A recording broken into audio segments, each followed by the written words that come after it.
Hello my dear friends and my dear students. आप सभी को मेरे चैनल भागवत एनसीईआरटी पे जय श्री राम, हर हर महादेव। हम शुरू करेंगे आज चैप्टर नंबर 1 साइंस क्लास 8 का। उसमें चैप्टर नंबर 1 से हम शुरू करेंगे crop production and management. Crop production का मतलब होता है फसल का उत्पादन। क्रॉप को हम हिंदी में फसल कहते हैं। फसल का उत्पादन और उसके रख रखाव से रिलेटेड किसान किस प्रकार से फसल को उपजाते हैं, किस प्रकार से फसल को उपजाने के लिए अलग अलग प्रक्रिया से गुजरते हैं और उसका रख रखाव करते हैं, जिसके कारण कि उनको ज़्यादा से ज़्यादा बेनिफिट होता है फसल के उपजाने का। उसके बारे में हम यहाँ पे इस चैप्टर में हम चर्चा करेंगे, इस चैप्टर में हम पढ़ेंगे।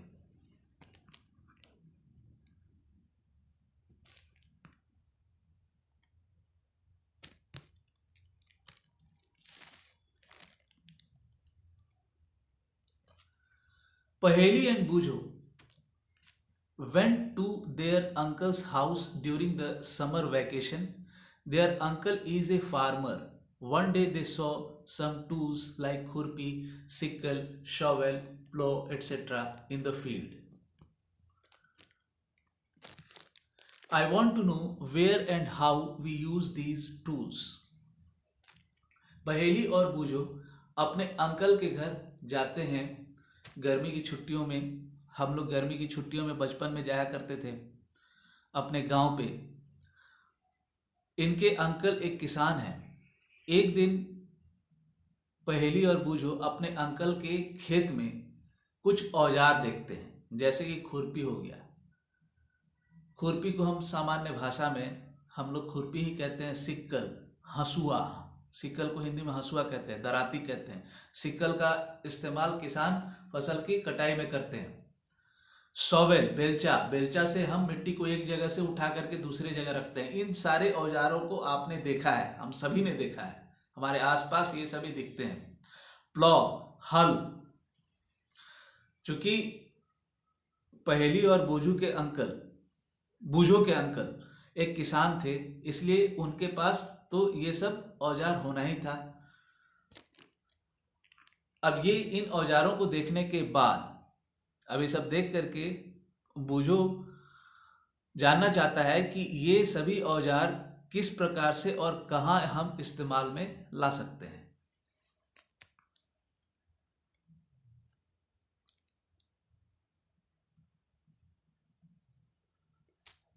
कहाँ हम इस्तेमाल में लाते हैं।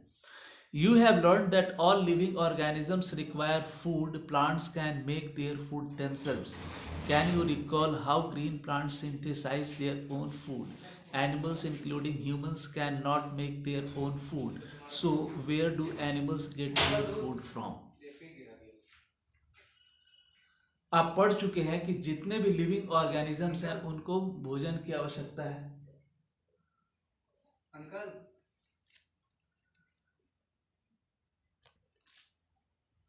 लिविंग ऑर्गेनिज्म में प्लांट्स और एनिमल्स हो गए।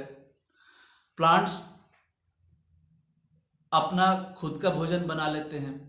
आप याद कीजिए कि किस तरह से प्लांट्स अपना खुद का भोजन कैसे संश्लेषित कर लेते हैं। कहने का मतलब है फोटोसिंथेसिस की प्रक्रिया के द्वारा वो किस तरह से अपना भोजन बना लेते हैं। जानवर और मनुष्य ये अपना भोजन नहीं बना पाते, लेकिन इन्हें भोजन कहाँ से प्राप्त होता है, जानवरों को भोजन कहाँ से उपलब्ध होता है। But first of all, why do we have to eat food? लेकिन सर्वप्रथम हमें भोजन ग्रहण करने की आवश्यकता क्यों है, हमें भोजन खाने की आवश्यकता क्यों है? You already know that energy from the food is utilised by organisms for carrying out their various body functions such as digestion, respiration and excretion. We get our food from plants or animals or both. आप जानते हैं कि भोजन से जो energy प्राप्त होता है उसका इस्तेमाल जीव अपने कई बॉडी फंक्शंस को चलाने के लिए करते हैं। उनके अंदर में कई ऐसे फंक्शंस, कुछ वॉलेंट्री फंक्शंस होते हैं, कुछ वॉलेंट्री एक्टिविटी होते हैं जो जानबूझ के जीव करते हैं, कुछ इनवॉलेंट्री एक्शंस होते हैं। उनको भी, दोनों को चलाने के लिए एनर्जी की आवश्यकता होती है।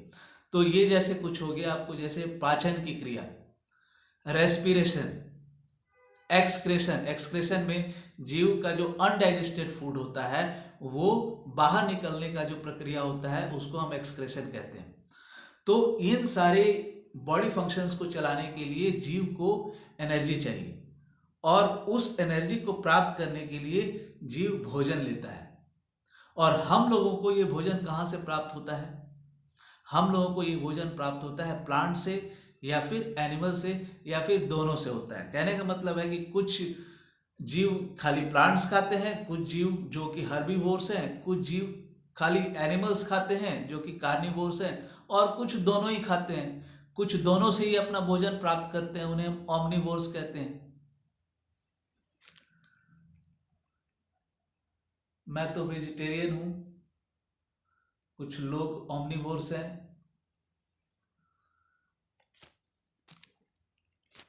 Since we all need food, how can we provide food to a large number of people in our country?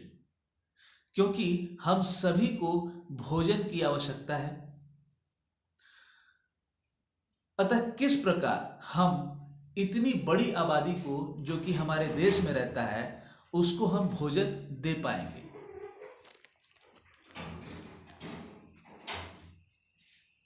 पहली बता रही है food has to be produced on a large scale. पहली बता रही है कि भोजन को एक बड़े पैमाने पे उत्पादन करने की आवश्यकता है, मतलब फसल को बड़े पैमाने पे उत्पादन करने की आवश्यकता है। In order to provide food for a large population, regular production, proper management and distribution is necessary. इतनी बड़ी आबादी को भोजन उपलब्ध करने के लिए, उपलब्ध कराने के लिए समय समय पे उत्पादन, समय समय पे जैसे गेहूं, चावल और भी जो दूसरे भोजन की चीज़ें हैं उनका उत्पादन होते रहना चाहिए। उसका प्रॉपर मैनेजमेंट और डिस्ट्रीब्यूशन, मतलब उसका सही तरीके से रख रखाव और उसका सही तरीके से वितरण होना चाहिए, मतलब जिसको ज़रूरत है वहाँ पर भोजन पहुँचना चाहिए। अगर हम ये तरीका अपनाएंगे तो इतनी बड़ी आबादी को हम भोजन प्रोवाइड कर पाएंगे।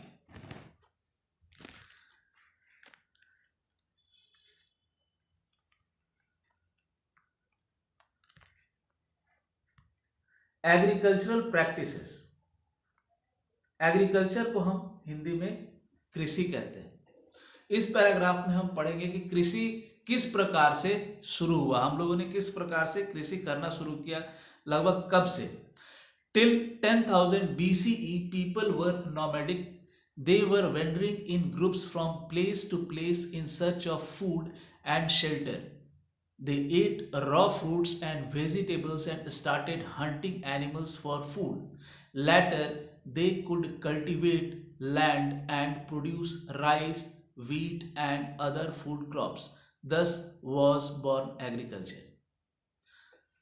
10,000 ईसा पूर्व तक लोग घुमंतु हुआ करते थे। घुमंतु कहने का मतलब है कि लोग ग्रुप में झुंड बना करके एक जगह से दूसरे जगह भोजन के लिए और आवास के लिए, आवास की तलाश में, शेल्टर की तलाश में वो जाया करते थे एक जगह से दूसरे जगह। वे कच्चे फलों को खाया करते थे, कच्चे सब्जियों को खाया करते थे। उसके बाद उन्होंने जानवरों का शिकार शुरू किया और कालांतर में उन्होंने जमीन पे चीज़ों को उपजाना शुरू किया, जैसे कि उन्होंने चावल की खेती शुरू की, गेहूं की खेती शुरू की, और उसके बाद और भी अनेक प्रकार के फसलों का उत्पादन शुरू हुआ, और इस प्रकार कृषि का जन्म हुआ।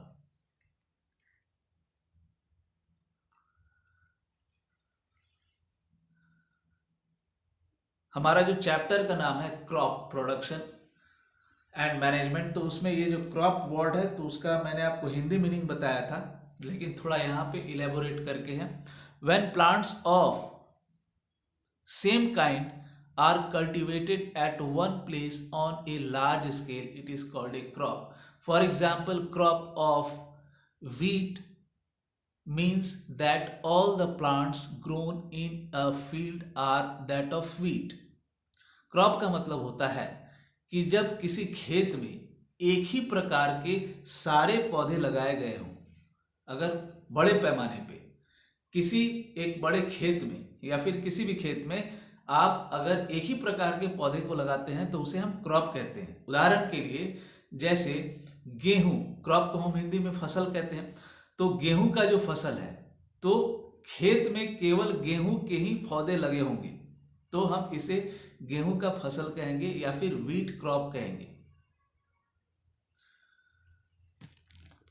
इस तरह से किसान अनेक प्रकार के फसल को लगाते हैं। सीरियल्स, अनाज में जैसे कि धान हो गया, तो किसान धान को भी उपजाते हैं और भी अनेक प्रकार के फसलें उपजाते हैं। धान हो गया, आपको फिर से मक्का हो गया, बार्ली हो गया, ये सभी सीरियल क्रॉप्स में आ गया। फिर से दाल में चना उपजाते हैं, मटर उपजाते हैं, बीन्स उपजाते हैं। उसके बाद ऑयल सीड्स में सरसों उपजाते हैं, सनफ्लावर उपजाते हैं, ग्राउंडनट उपजाते हैं। सब्जियों में अनेक प्रकार की चीज़ें हैं, फ्रूट्स में, फलों में अनेक प्रकार की चीज़ें हैं। तो अनेक प्रकार के फसल हैं, अनेक प्रकार के क्रॉप्स हैं जिनको कि किसान उपजाते हैं। You already know that crops are of different types like cereals, vegetables and fruits. मैंने अभी बताया कि आप जानते हैं कि फसल अनेक प्रकार के होते हैं, जैसे सीरियल्स अनाज, सब्जियां, फलें। These can be classified on the basis of the season in which they grow. इनका हम वर्गीकरण, ये जो अनेक प्रकार के जो फसल किसान उपजाते हैं इनका वर्गीकरण किया गया है, इनको बांटा गया है। तो इनको जो बांटा गया है वो इनके सीजन के आधार पे बांटा गया है, ये जिस सीजन में उपजते हैं। हर फसल हर सीजन में नहीं उपजता। यहां पे हम डिटेल में पढ़ेंगे। India is a vast country, भारत एक विशाल देश है। The climatic conditions like temperature, humidity and rainfall vary from one region to another. ये सभी क्लाइमेटिक कंडीशंस हैं। हमारा जो जलवायु की जो स्थिति है, जलवायु जैसे कि टेम्परेचर, ह्यूमिडिटी, ये सभी क्लाइमेटिक कंडीशंस हैं। तो ये जो क्लाइमेटिक कंडीशंस हैं ये एक क्षेत्र से दूसरे क्षेत्र में अलग होता है। रीजन टू रीजन ये वेरी करता है। कहीं पे गर्मी ज़्यादा है, कहीं पे ठंड ज़्यादा है, कहीं पे बारिश ज़्यादा होती है तो कहीं पे बारिश बहुत कम होता है, वहाँ पे सूखा है। तो इस प्रकार से अलग अलग क्षेत्र में अलग अलग प्रकार का आपको क्लाइमेटिक कंडीशंस है, जलवायु है, जिसके वजह से अलग अलग प्रकार के फसल उपजते हैं। जैसे सेब की खेती आप बिहार में, उत्तर प्रदेश में या फिर दूसरे राज्यों में करेंगे तो नहीं होगा। उसके लिए आप कश्मीर में आप उसकी खेती कर सकते हैं, हिमाचल प्रदेश में आप उसकी खेती कर सकते हैं। जैसे कि धान है, धान को हम केवल बरसात के मौसम में उपजा सकते हैं क्योंकि उसको बहुत पानी चाहिए। तो इस प्रकार से अलग अलग प्रकार के फसल हैं जो कि अलग अलग मौसम में उपजाया जाता है और इनका वर्गीकरण किया गया है और इनका वर्गीकरण इनके सीजन के हिसाब से किया गया है। ये हम अभी पढ़ेंगे। Accordingly, there is a rich variety of crops grown in different parts of the country. ये मैंने आपको समझा दिया। Despite this diversity, two broad cropping patterns can be identified. इतनी विविधता के बावजूद हम फसलों को दो भागों में इनका हम वर्गीकरण हम देखते हैं, पाते हैं। Kharif crops, the crops which are sown in the rainy season are called Kharif crops. The rainy season in India is generally from June to September. Paddy, maize, soybean, groundnut and cotton are Kharif crops. अब ये जो खरीफ crops है ये बरसात के season में इनको उपजाया जाता है। ये जो बरसात का सीजन है ये भारत में जून से सितंबर तक होता है। जून जुलाई में बुआई होती है और सितंबर अक्टूबर में इनकी कटाई होती है। उदाहरण के लिए यहाँ पे धान ये सभी खरीफ क्रॉप्स में आ गए। धान हो गया, चावल जिसको हम कहते हैं, मक्का हो गया, सोयाबीन हो गया, मूंगफली हो गया, सूती हो गया। तो ये सभी खरीफ क्रॉप्स हैं। Rabi crops, the crops grown in the winter season October to March are called rabi crops. Examples of rabi crops are wheat, gram, pea, mustard and linseed. Rabi crops ग्रीष्म ऋतु में, मतलब जाड़े के मौसम में, ठंडा के मौसम में इनको उपजाया जाता है। और ये समय भारत में अक्टूबर से मार्च तक का होता है। अक्टूबर में बुआई होती है, अक्टूबर नवंबर में, और मार्च अप्रैल में इनकी कटाई होती है। तो इसके उदाहरण में है जैसे रबी क्रॉप्स में आ गए गेहूं आ गया, चना आ गया, सरसों आ गया, लिनसीड को हम हिंदी में अलसी कहते हैं, और पी को मटर। Besides these pulses and vegetables are grown during summer at many places. अभी सीजन के हिसाब से अभी यहाँ पे खरीफ बरसात के मौसम को हम कहते हैं। बरसात का मौसम जून से सितंबर हो गया। रबी का मौसम हो गया अक्टूबर से मार्च। गर्मी के मौसम में कुछ बहुत सारे जगहों पे सब्जियां और दाल को उगाया जाता है।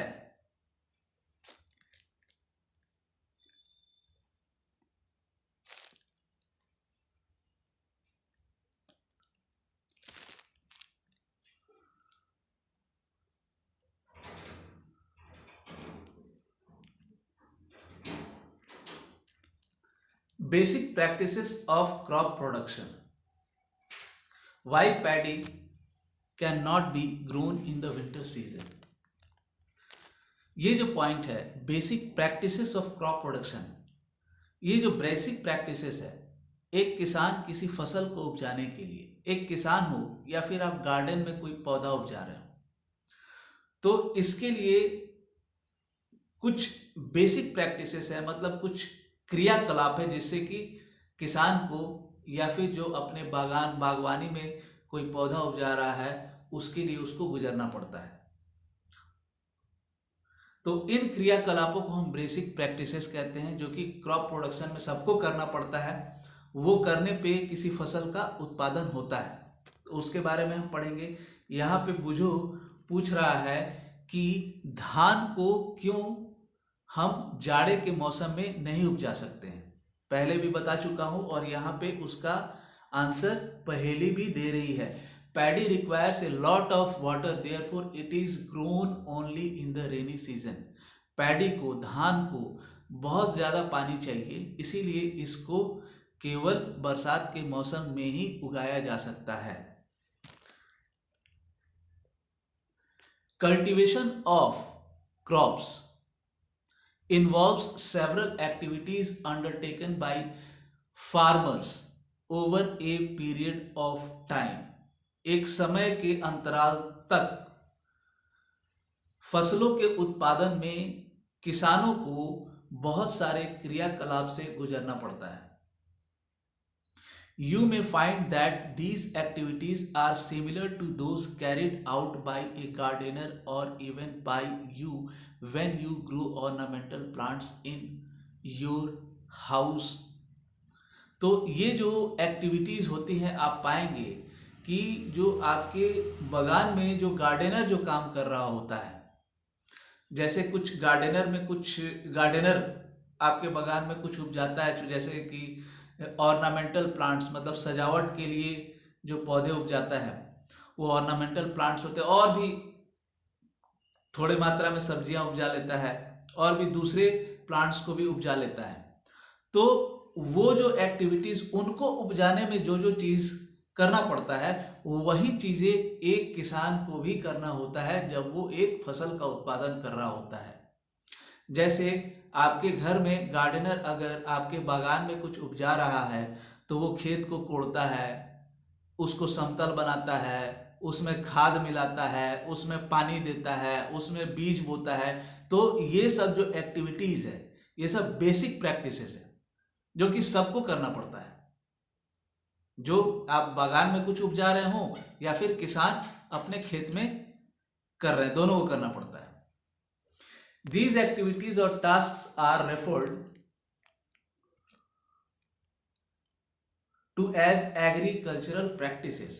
और ये जो एक्टिविटीज हैं और ये जो कार्य हैं उनको हम एग्रीकल्चरल प्रैक्टिसेस हैं, जो कि किसानों को करना पड़ता है एक फसल के उपजाने में। विच आर लिस्टेड बिलो, नीचे ये आपको लिस्ट दिया हुआ है। प्रिपरेशन ऑफ सॉइल, मिट्टी की तैयारी, सोइंग बुआई, ये सब हम डिटेल में पढ़ेंगे एक एक करके one by one. Adding manure and fertilisers, उसमें खाद मिलाते हैं हम, मिट्टी मिलाते हैं, तो ये एक स्टेप हो गया, ये एक क्रिया हो गया। इरिगेशन, उसमें पानी देना, उसकी सिंचाई। Protecting from weeds, weeds unwanted plants होते हैं जो कि मेन क्रॉप के साथ उग के चले आते हैं, ये हार्मफुल होते हैं, तो जिनको हम खरपतवार कहते हैं। हार्वेस्टिंग, कटाई, और स्टोरेज, क्योंकि कटाई के बाद किसान को सही तरीके से उसको स्टोर करके रखना, ये भी एक इम्पॉर्टेंट काम है, क्योंकि अगर वो सही तरीके से नहीं रखेगा, स्टोरेज सही तरीके से नहीं करेगा, वो कुछ लापरवाही कर गया, ज़्यादा दिन तक गीला रह गया उसका जो फसल है, तो उसमें मॉइस्चर ज़्यादा दिन तक रहेगा तो फिर उसमें कीड़ा लग सकता है और फिर उसको ख़राब कर सकता है और उसका काफ़ी नुकसान हो सकता है। तो ये सब हम डिटेल में पढ़ेंगे।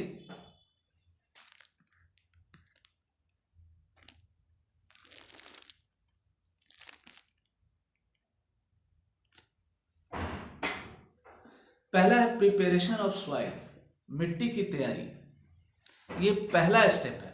जब भी कोई किसान फसल को उपजाता है तो उसमें सबसे पहले वो मिट्टी को तैयार करता है। मिट्टी को तैयार करने के लिए वो 3 काम करता है। मिट्टी को खोदता है, मिट्टी को खोद के पलटता है, फिर उसको लेवलिंग करता है, उसमें खाद मिलाता है। तो ये सब कुछ काम है जो कि मिट्टी को तैयारी करने के लिए हर फार्मर करता है। तो ये हम पढ़ेंगे। The preparation of soil is the first step before growing A crop. फसल को उपजाने से पहले मिट्टी की तैयारी ये पहला स्टेप है। One of the most important tasks in agriculture is to turn the soil and loosen it. This allows the roots to penetrate deep into the soil. तो बहुत सारे महत्वपूर्ण कामों में ये एक काम भी महत्वपूर्ण है, जिसमें मिट्टी को पलटा जाता है और मिट्टी को पोला बनाया जाता है, मतलब मिट्टी को ढीला बनाया जाता है। और ऐसा करने से जो पौधे हैं, उनके जो रूट्स हैं, उनके जो जड़ है, वो मिट्टी के अंदर में ज़्यादा गहराई तक वो पेनिट्रेट होके चला जाता है।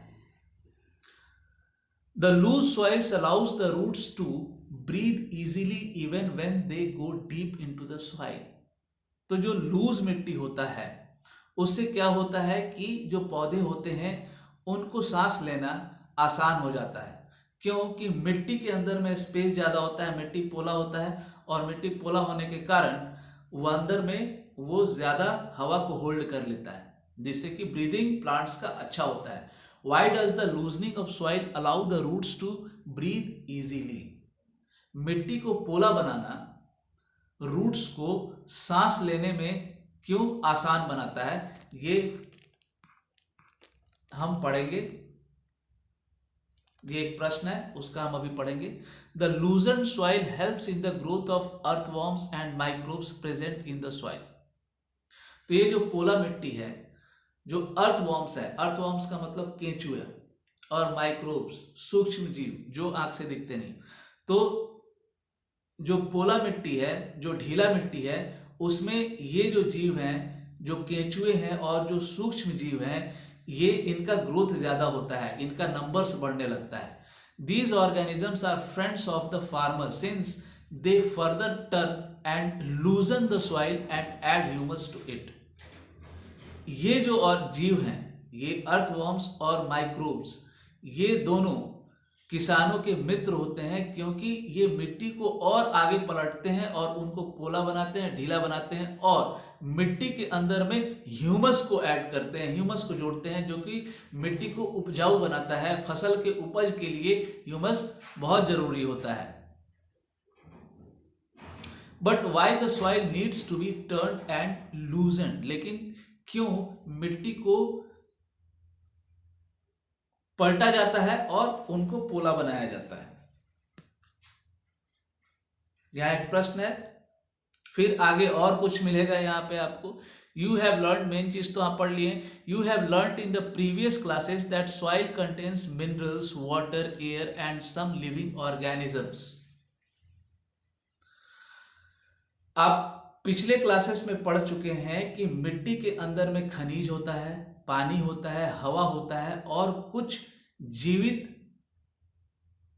प्राणी होते हैं, कुछ लिविंग ऑर्गेनिजम्स होते हैं। इनके अलावा in addition dead plants and animals get decomposed by soil organisms. इसके अलावा मिट्टी में ये सब जो चीजें होती हैं, जैसे कि मिनरल्स है, वाटर है, एयर है और लिविंग ऑर्गेनिज्म है, इसके अलावा मरे हुए पौधे और जानवरों के अवशेष हैं, जिनको कि मिट्टी के अंदर में जो जीव हैं उनको वो तोड़ते हैं, उनको वो खाते हैं, उनको खा करके वो डिकम्पोज करते हैं। In this way, various nutrients in the dead organisms are released back into the soil. और इस तरीके से क्या होता है कि बहुत सारे न्यूट्रिएंट्स जो कि मरे हुए ऑर्गेनिजम्स में होते हैं वो वापस मिट्टी में चले आते हैं। These nutrients are again absorbed by plants. अब ये जो न्यूट्रिएंट्स हैं, ये जो पोषक तत्व हैं, वापस इनको प्लांट्स एब्जॉर्ब कर लेते हैं, इनको इस्तेमाल करने के लिए ये ले लेते हैं।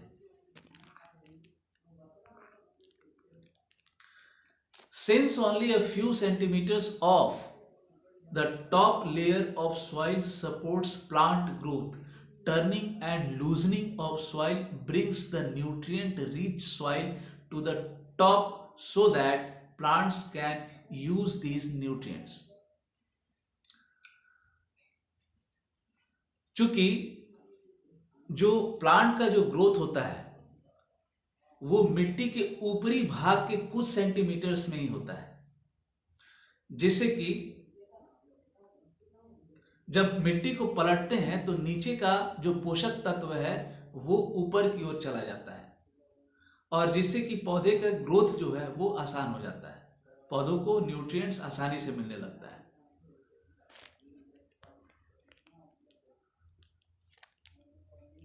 Thus, turning and loosening of soil is very important for cultivation of crops. इसलिए मिट्टी को पलटना और उसको पोला बनाना, मतलब उसको ढीला करना, ये दोनों महत्वपूर्ण काम है फसल के उत्पादन में, फसलों के उत्पादन में। The process of loosening and turning of the soil is called tiling or plowing. ये जो प्रोसेस है जिसमें कि मिट्टी को ढीला किया जाता है, पोला बनाया जाता है और पलटा जाता है, इस प्रोसेस को हम टाइलिंग कहते हैं या फिर हम प्लॉइंग कहते हैं। This is done by using A plough. Plough का मतलब हल होता है। तो ये जो प्लॉइंग का काम है, ये जो टाइलिंग का काम है, ये हम हल की मदद से करते हैं। Ploughs are made of wood और आयरन। ये जो हल है ये लकड़ी या फिर आयरन के बने होते हैं। If the soil is very dry it may need watering before ploughing. अगर मिट्टी बहुत ही ज़्यादा सूखा है तो उसकी जुताई से पहले उसको उसके ऊपर पानी देना चाहिए, पानी देना आवश्यक हो जाता है। पानी देने से फिर क्या हो जाता है, मिट्टी मुलायम हो जाता है और फिर उसकी जुताई आसान हो जाती है। द प्लॉट फील्ड में have big clumps of soil called crumbs. जो जिस मिट्टी की जुताई की गई है उस मिट्टी में मिट्टी के ढेले हो सकते हैं, उनको हम क्रम्स कहते हैं। क्लम्प्स ऑफ सॉइल मतलब मिट्टी के ढेले, उनको हम क्रम्स कहते हैं। It is necessary to break these crumbs, और उन क्रम्स को, उन मिट्टी के ढेलों को तोड़ना आवश्यक होता है। Levelling the field is beneficial for sowing as well as for irrigation. तो मैंने आपसे जिक्र किया था लेवलिंग, मिट्टी को तैयार करने में लेवलिंग का भी एक महत्वपूर्ण रोल है। तो हम लोग इसीलिए वो जो मिट्टी का जो ढेला है उसको तोड़ने के लिए हम लोग लेवलिंग करते हैं। जो मिट्टी जो ऊंचा हो गया है, जो कि हवा से बह जा सकता है, उन मिट्टी को वो लेवल में हम लोग करते हैं लेवलिंग से। और लेवलिंग करने का फायदा क्या है कि उससे बुआई में फायदा होता है, बुआई में बेनिफिशियल होता है, और जो इरिगेशन होता है, जो पानी जो होता है, पानी जो देते हैं, सिंचाई करते हैं, उसमें भी बेनिफिशियल होता है। Levelling of soil is done with the help of a leveller. Leveller, एक लेवलर को हम हिंदी में पाटल कहते हैं, ये लकड़ी का भी हो सकता है। तो इसके मदद से लेवलिंग किया जाता है, लेवलर के मदद से। Sometimes manure is added to the soil before tiling. This helps in proper mixing of manure with soil. The soil is moistened before sowing.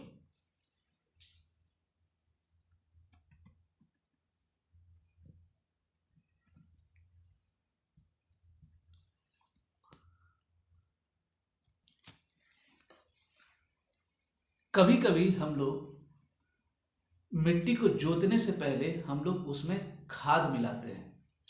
मिट्टी को जोतने से पहले क्या किया जाता है कि खाद को मैदान में छींट दिया जाता है और उसके बाद मिट्टी की जुताई की जाती है। इससे क्या होता है कि खाद अच्छे तरीके से मिट्टी में मिल जाता है, और खाद अच्छे तरीके से मिट्टी में मिल जाता है, और मिट्टी थोड़ा गीला हो जाता है। मिट्टी पूरा सूखा नहीं होना चाहिए, क्योंकि बुआई से पहले हम लोग खाद को मिलाते हैं। खाद के बहुत सारे फायदे होते हैं। खाद खाद से मिट्टी को ह्यूमस मिल जाता है और बहुत सारे न्यूट्रिएंट्स मिल जाते हैं, जो कि प्लांट्स के ग्रोथ के लिए अच्छा होता है। अगर हम सही तरीके से खाद को नहीं डालेंगे, सही तरीके से हम मैन्योर को नहीं मिलाएंगे मिट्टी में, तो पौधे का उपज भी सही तरीके से नहीं होगा। इसीलिए मैन्योरिंग करना जरूरी होता है।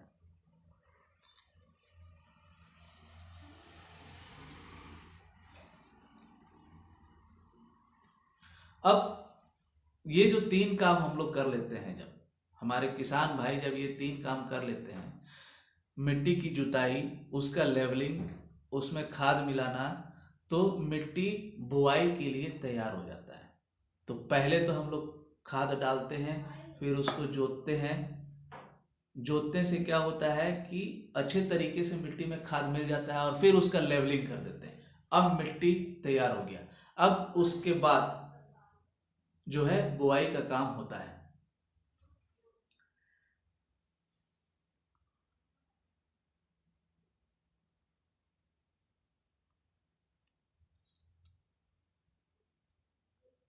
Agricultural implements.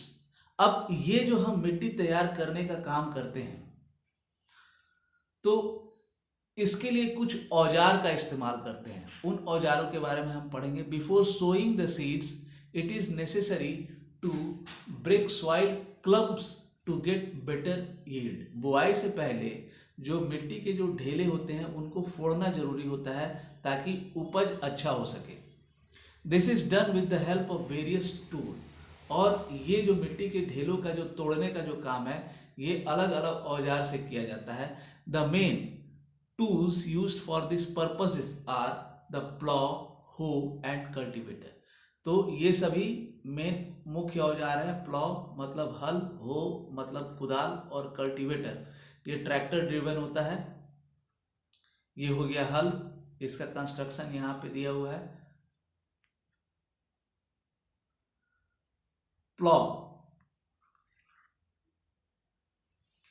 this is being used since ancient times for tiling the soil. ये जो हल है ये एक बड़ा औजार है, और ये हमारे पूर्वजों के समय से हम इसका इस्तेमाल कर रहे हैं। This is being used since ancient times for tiling the soil, adding fertilizers to the crop, मिट्टी को पलटने के लिए, मिट्टी में फर्टिलाइजर्स को मिलाने के लिए, removing the weeds and turning the soil. Weeds को हटाने के लिए, जो खरपतवार है उनको हटाने के लिए, और मिट्टी को पलटने के लिए। तो इन सारे कामों के लिए हम लोग पहले से, हमारे पूर्वज लोग पुराने समय से इस हल का इस्तेमाल कर रहे हैं। दिस इज मेड ऑफ, मतलब खेत को जोतने के लिए हमारे पूर्वज हल का इस्तेमाल कर रहे हैं। This is made of would and is drawn by a pair of bulls or other animals in bracket horses and camels. It contains a strong triangular iron strip called plowshare. The main part of the plow is a long log of wood which is called a plow shaft. There is a handle at one end of the shaft. The other end is attached to a beam which is placed on the bull's necks. One pair of bulls and a man can easily operate the plow. अब ये जो इसका बनावट है, ये हम यहाँ पे डायग्राम में देख लेंगे तो आसानी से समझ जाएंगे। वही कहानी वहाँ पे लिखा हुआ है। मैं थोड़ा पेन को, ये है प्लॉ शैफ्ट। ये जो लंबा सा लकड़ी का जो है मोटा सा, ये है प्लॉ शेफ्ट। उसके बाद ये है प्लॉ शेयर, ये ट्रायंगुलर शेप का होता है, और यहाँ पे ये वाला मेटेलिक पार्ट होता है, ये मिट्टी में आसानी से चला जाता है, नुकीला होता है आगे से। उसके बाद यहाँ पे बीम होता है, और ये बीम आपको ऐसे दिखेगा अच्छे से, ये है बीम।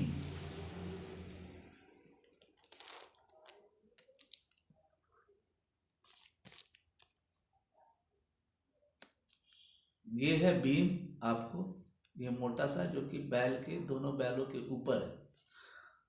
और हल को चलाने के लिए 2 बैल और 1 इंसान की मदद से हल को चलाया जा सकता है। हल के मदद से खेत को जोता जा सकता है।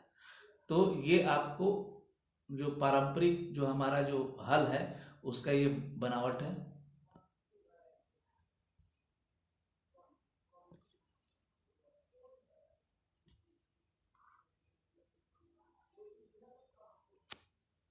अब उसके बाद है हो। अच्छा सॉरी, यहाँ पे एक चीज छूट गया। The indigenous wooden plow is increasingly being replaced by iron plows nowadays. आज के समय में जो हम लोग ये जो लकड़ी का जो हल इस्तेमाल करते हैं, उसका जगह लोहे से बने हुए हल हैं वो ले रहे हैं, या फिर कह सकते हैं ज्यादातर उन्होंने ही ले लिया है जगह। हो, it is a simple tool which is used for removing weeds and for loosening the soil.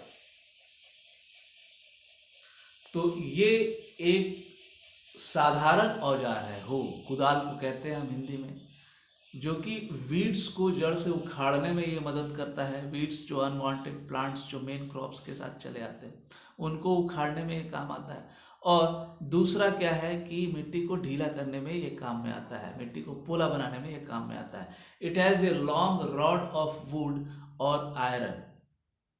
हो में क्या होता है कि एक लंबा सा रॉड होता है, वो लोहे का भी हो सकता है और लकड़ी का भी हो सकता है। उसका बनावट अभी हम देखेंगे यहाँ पे डायग्राम में तो समझ में आ जाएगा। A strong broad and bent plate of iron is fixed to one of its ends and works like a blade. It is pulled by animals. यहाँ पे देखिए, यहाँ पे एक हो है,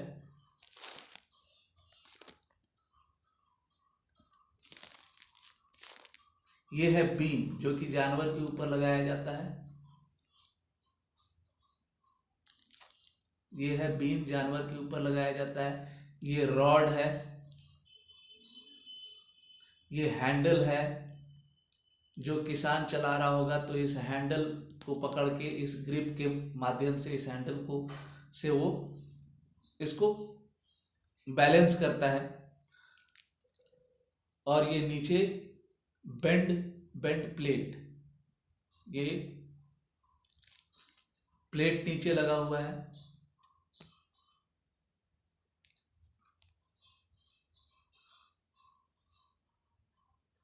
Cultivator.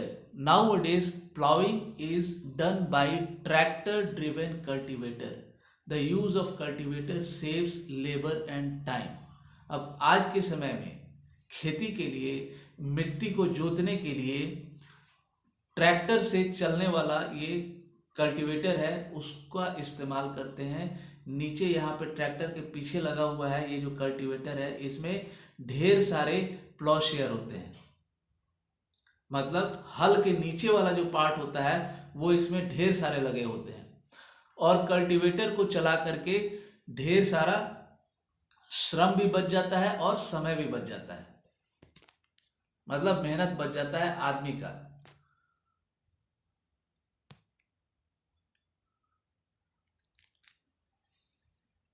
अब उसके बाद है sowing. Sowing is an important part of crop production. Before sowing, good quality clean and healthy seeds of a good variety are selected. Farmers prefer to use seeds which give high yield. बुआई। अब इसके बाद का जो काम है वो है बुआई का काम। बुआई के काम में ये जो कि एक महत्वपूर्ण काम है, बुआई से पहले जो अच्छे क्वालिटी के जो बीज हैं, जो हेल्दी सीड्स हैं, उनको चुना जाता है। जो किसान हैं वो अच्छे क्वालिटी के जो बीड्स हैं, अच्छे क्वालिटीज के जो सीड्स हैं, उनको प्राथमिकता देते हैं, क्योंकि अच्छे क्वालिटी के सीड से, अच्छे क्वालिटी के बीजों से उपज अच्छा होता है।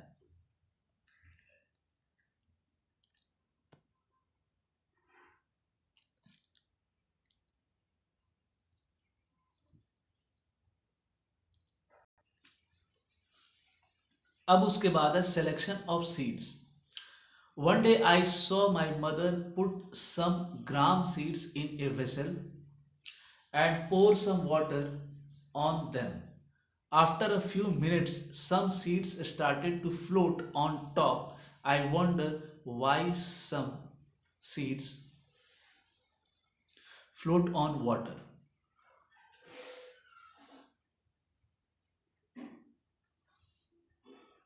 एक दिन, यहाँ पे पहेली बता रही है कि एक दिन उसने उसकी माँ को कुछ चने के दानों को एक बर्तन में डाल करके उसके अंदर उसमें पानी डालते हुए देखा। कुछ समय के बाद उसमें से कुछ दाने पानी के ऊपर तैरने लगे। मैं सोच रही हूँ कि आखिर ये कुछ बीज पानी के ऊपर क्यों तैरने लगे। तो ये पहेली के मन में एक प्रश्न है, वो आश्चर्यचकित है, क्योंकि कुछ बीज पानी के ऊपर तैर रहे थे और बाकी बीज पानी के अंदर में डूबे हुए थे। Activity 1.1, take a beaker and fill half of it with water, put a handful of wheat seeds and stir well, wait for some time. यहाँ पे ये जो एक्टिविटी है, इस एक्टिविटी को कराया जा रहा है ताकि अच्छे सीड्स को कैसे सेलेक्ट किया जाए, उनको चुनने का ये प्रक्रिया है, ये इस एक्टिविटी के माध्यम से बताया जा रहा है। एक बर्तन में पानी ले लें और उसमें एक मुट्ठी आप गेहूं के बीज ले लें, अच्छे से हिलाएं और थोड़े समय के लिए वेट करें। उसमें से जो लोअर क्वालिटी के जो बीज होंगे, जो हल्के बीज होंगे, वो ऊपर चले आएंगे, क्योंकि वो अंदर से खोखले होंगे, और फिर उसको आप हटा लीजिए। फिर अच्छे क्वालिटी के बीज जो है वो रह गए। तो ये एक्टिविटी 1.1 है। Are there seeds which float on water? Would those be lighter or heavier than those which sink? Why would they be lighter? Damaged seeds become hollow and are thus lighter. तो यहाँ पे क्या है कि ये जो seeds हैं, यहाँ पे प्रश्न है, प्रश्न में क्या है कि क्या कुछ ऐसे सीड्स हैं, कुछ ऐसे बीज हैं वहाँ पे जो कि एक्टिविटी में पानी के ऊपर तैरने लगते हैं। ये जो पानी के ऊपर तैरने वाले जो बीज हैं, पानी के अंदर वाले बीज से वो हल्के हैं या भारी हैं? तो ये प्रश्न है, फिर उसका जवाब भी है कि जो डैमेज सीड्स होते हैं, जो डैमेज सीड्स होते हैं वो खोखले होते हैं, और खोखले होने के कारण वो हल्के होते हैं और वो पानी के ऊपर वो तैरते हैं। This is a good method for separating good healthy seeds from the damaged ones. तो ये एक सही तरीका है, ये एक अच्छा तरीका है जिससे कि हम स्वस्थ बीजों को हम अनहेल्दी मतलब बीमार बीजों से हम अलग कर सकते हैं। Before sowing, one of the important tasks is to know about the tools used for sowing seeds. अब सोइंग के बारे में जानने से पहले हम लोगों को ये जानना जरूरी है कि हम लोग बीज को बोने में किस प्रकार के कौन से औजार का इस्तेमाल करते हैं। Traditional tool, the tool traditional tool, पारंपरिक औजार। The tool used traditionally for sowing seeds is shaped like a funnel. The seeds are filled into the funnel, passed down through 2 or 3 pipes having sharp ends. These ends pulse into the soil and place seeds there. यहाँ पे आपको नीचे diagram में दिया हुआ है, ये है फनल शेप का होता है, ये जो हमारा पारंपरिक जो औजार है जिससे कि हम बीजों को बोया करते थे। तो इसमें क्या होता है कि आपको 2 या 3 पाइप लगा होता है जिनका जो सिरा होता है वो नुकीला होता है, और उन पाइप के माध्यम से सीड्स को डाला जाता है, और नुकीला सिरा होने के चलते वो मिट्टी के अंदर में अच्छे तरीके से धंस जाता है और जो बीज है उनको सही जगह पे वो प्लेस कर देता है।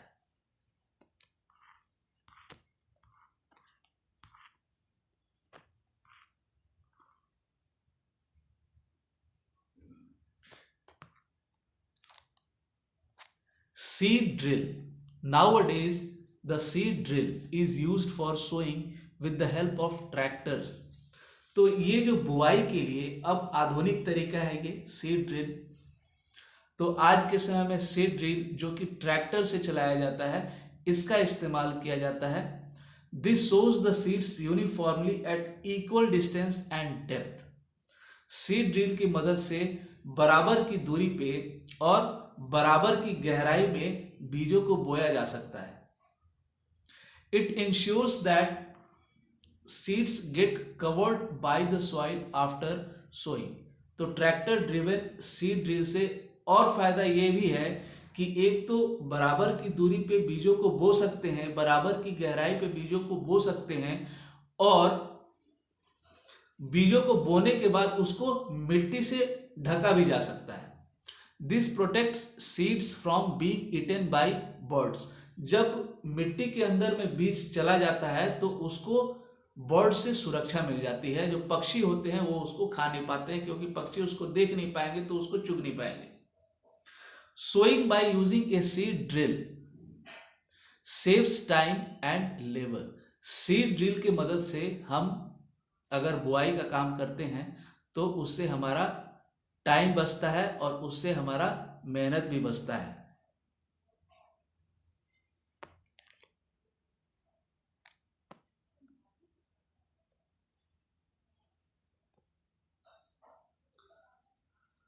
हमारा जो पारंपरिक तरीका है बुआई के लिए, जिसमें कि आपको ब्रॉडकास्टिंग उसको कहते हैं, बीज को किसान सीधा खेत में छींट देते हैं ऐसे हाथ से।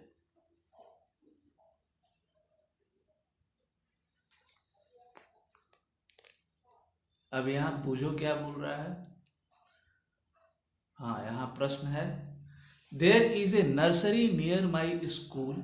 आई found that little plants were kept in small bags. Why are they kept like this. यहाँ बूझो कह रहा है कि मेरे स्कूल के पास में एक नर्सरी है मैंने उसमें देखा, मैं उसमें पाया कि उसमें छोटे छोटे बैग्स में पौधे रखे हुए हैं। आखिर वो किस कारण से उन्हें उन पौधों को उस तरीके से रखा गया है। अब यहाँ पे पहेली उसका जवाब देती है, हर प्रश्न का जवाब बूझो का पहेली दे देती है। Seeds of a few plants such as paddy are first grown in a nursery. कुछ ऐसे पौधे हैं जिनको, जैसे कि पैडी धान हो गया, उनको पहले नर्सरी में उपजाया जाता है। When they grow into seedlings they are transplanted to the field manually. जब वो सीडलिंग्स बन जाते हैं, जब मतलब कि वो छोटे से जब वो बीज से वो पौधे बन जाते हैं तो उसे हम सीडलिंग्स कहते हैं। जब वो सीडलिंग्स बन जाते हैं तो उनको हाथ से जहाँ पे बोना होता है उसको ले जा करके उसको बोया जाता है।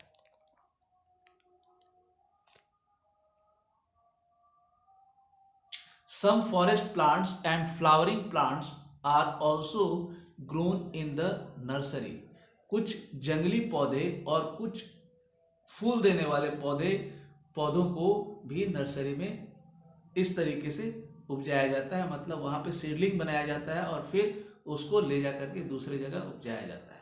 उसको मैनुअली उसको ले जा करके दूसरे जगह उसको उपजाया जाता है।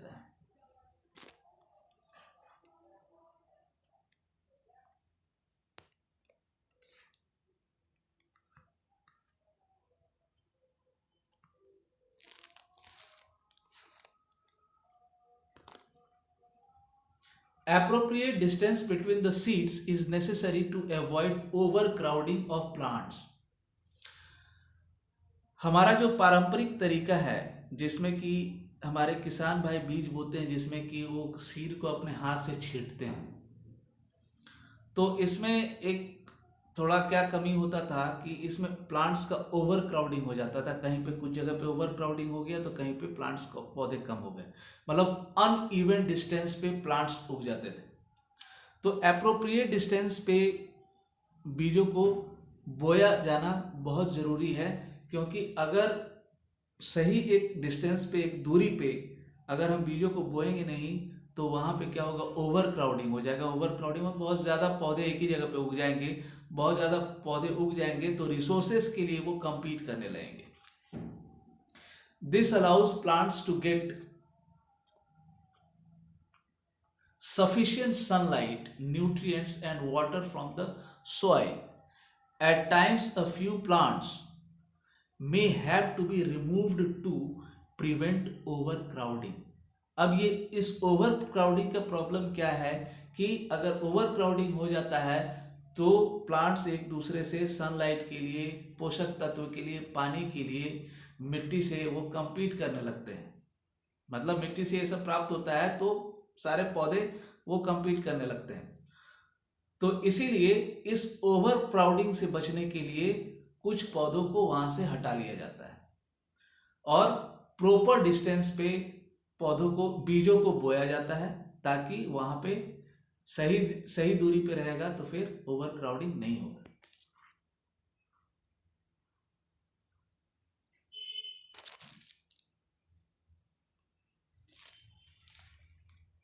एडिंग मैन्योर एंड फर्टिलाइजर्स, जैसा कि पहले भी चर्चा हम लोग कर चुके हैं, तो मैन्योर के बारे में हम लोग चर्चा कर चुके हैं। अब यहाँ पे हम लोग फर्टिलाइजर्स के बारे में पढ़ेंगे कि मैन्योर और फर्टिलाइजर्स, इसका क्या महत्व है किसानों के लिए, इसका क्या महत्व है फसल के उत्पादन में। The substances which are added to the soil in the form of nutrients for the healthy growth of plants are called manure and fertilisers. मतलब जिन चीजों को, जिन पदार्थों को हम पोषक तत्व के रूप में हम प्लांट्स के हेल्दी ग्रोथ के लिए हम मिट्टी में मिलाते हैं, उन्हें हम मैन्योर और फर्टिलाइजर्स कहते हैं। प्लांट्स के अच्छे ग्रोथ के लिए, उनको पोषक तत्व पर्याप्त करने के लिए हम लोग, ताकि जो भी जरूरी है उनके पोषक तत्व जो भी चाहिए उसके लिए मैन्योर और फर्टिलाइजर्स हम लोग मिलाते हैं। I saw a healthy crop growing in a farm. In the neighboring farm, the plants were weak. Why do some plants grow better than others?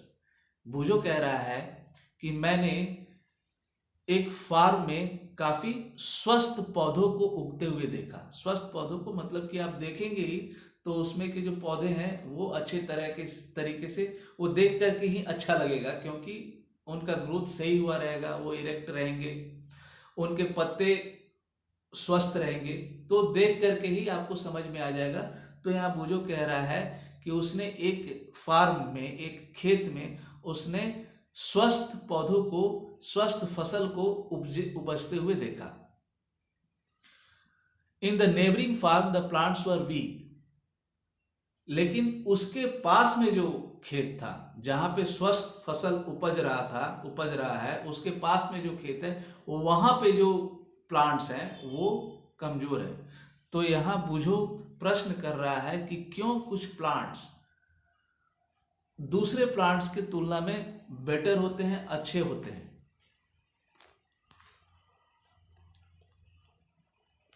Soil supplies mineral nutrients to the crop plants. These nutrients are essential for the growth of plants. In certain areas, farmers grow crop after crop in the same field. The field is never left uncultivated or fallow. Imagine what happens to the nutrients. मिट्टी से पौधों को पोषक तत्व मिलते हैं। खनिज भी पौधों के लिए पोषक तत्व है और ये मिट्टी से मिलता है। ये जो पोषक तत्व हैं ये प्लांट्स के ग्रोथ के लिए, प्लांट के, अब ये जो मिनरल, ये न्यूट्रिएंट जो है ये प्लांट के ग्रोथ के लिए बहुत जरूरी है। कुछ एरियाज में फार्मर्स एक फसल के बाद तुरंत दूसरा फसल उपजाते हैं, मतलब लगातार फसल उपजाते हैं। फार्मर खेत को खाली नहीं छोड़ते हैं, लगातार एक फसल के बाद दूसरे फसल उपजाते हैं। तो आप सोचिए कि वहां पे जो न्यूट्रिएंट्स हैं उनका क्या होता है।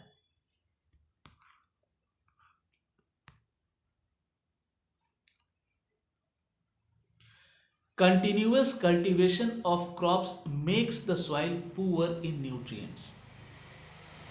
अगर फसल का लगातार उत्पादन करते रहा जाए तो फिर क्या होगा, जो मिट्टी है उसमें जो पोषक तत्व है, जो न्यूट्रिएंट्स है वो डिप्लीट हो जाएगा, वो कम हो जाएगा।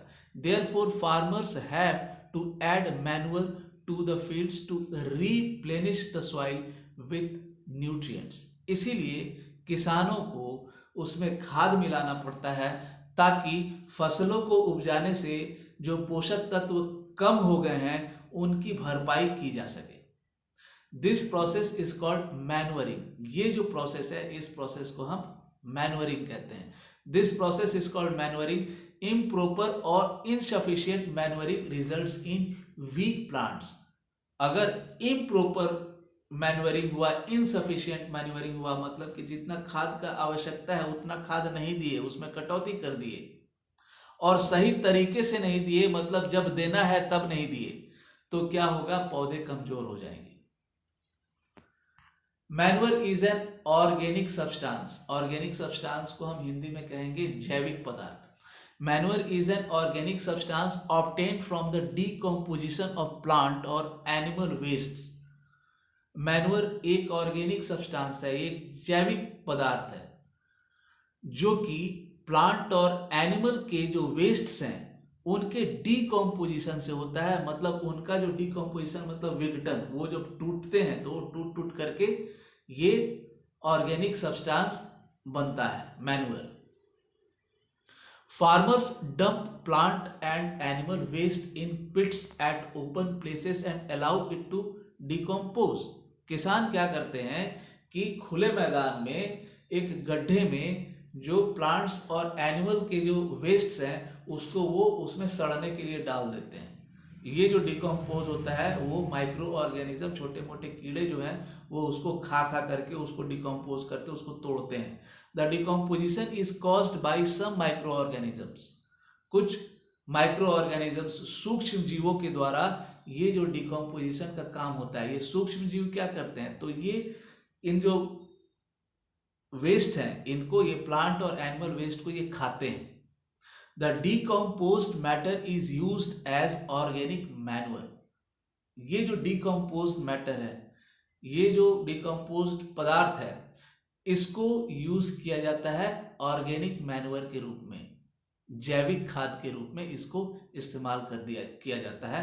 You have already learned about vermi composting in class 6।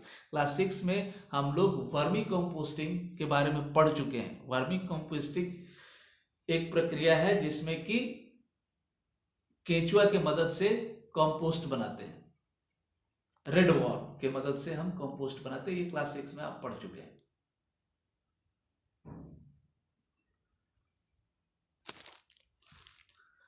आज के सेशन में बस इतना ही तक रखते हैं और अगले सेशन में हम 1.2 एक्टिविटी से हम करेंगे। आप लोगों को पेशेंस से सुनने के लिए बहुत बहुत धन्यवाद। कृपया माय डियर फ्रेंड्स, इस चैनल का तो मैं ये गारंटी देता हूँ कि इसमें एक स्टूडेंट को या फिर जो भी देखने वाला ये चैनल, जो भी इस चैनल को फॉलो करेंगे, उनका एक कंप्लीट ट्रांसफॉर्मेशन का गारंटी है। That I will show in our next videos. आप सभी लोगों से आग्रह है कि अगर वीडियो आप लोगों को पसंद आया, एक्सप्लेनेशन मेरा समझ में आया, तो कृपया वीडियो को लाइक कीजिए, सब्सक्राइब कीजिए और शेयर कीजिए। और एक्टिविटी 1.2 से हम इसके आगे के वीडियो में मैं तुरंत आपको इसको कल अपलोड कर दूँगा।